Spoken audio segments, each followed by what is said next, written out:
Hey everyone, welcome to Judging for the Win. I'm Dave, and this is my daily ruling.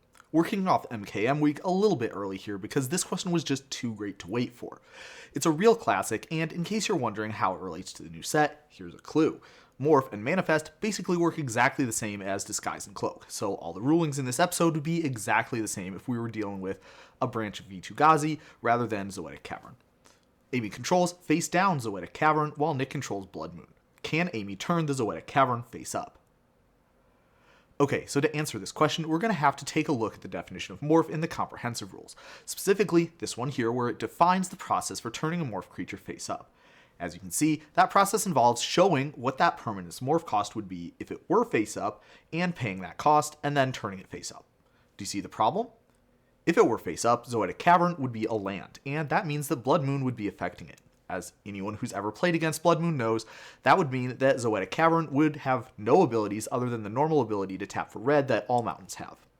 This means that if it were face up, Zoetic Caverns would not have a morph cost, so showing what that morph cost would be is not possible.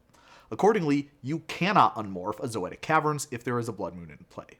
Now, Blood Moon does not affect cards in your hand, nor spells on the stack, meaning that you could cast a face down Zoetic Cavern just fine, you just can't turn it face up. Now let's take a look at this other card, Dress Down. If we wanted to unmorph one of the normal morph cards that's a creature on the front face with Dress Down out, well, we would have the exact same problem like what we had earlier. So it is not possible to turn any face down permanent face up via morph if its front face is a creature. Zoetic Cavern is not a creature on the front face though, meaning that it would have its normal morph ability and morph cost, even with a Dress Down out. So you could turn a Zoetic Cavern face up. Finally, let's observe that the process for turning a manifested or cloaked permanent face up is a little bit different. You don't need to show that morph cost, but you do need to show that the face down permanent is a creature card and what its mana cost is. That means that we wouldn't have the problem that we had earlier trying to unmanifest a face down card that has no abilities. It does mean that if we manifested a Zoetic Cavern, there's no way to unmanifest it. Our only choice to turn it face up would be to unmorph it.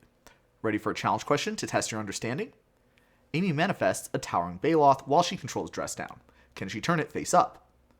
And the answer is that she cannot turn it face up for its morph cost while Dress Down is out, but she can still unmanifest it by paying its mana cost though. But that's all I have for you today. How did you do? Join me again next time for another daily ruling, but until then, I hope you have a great day.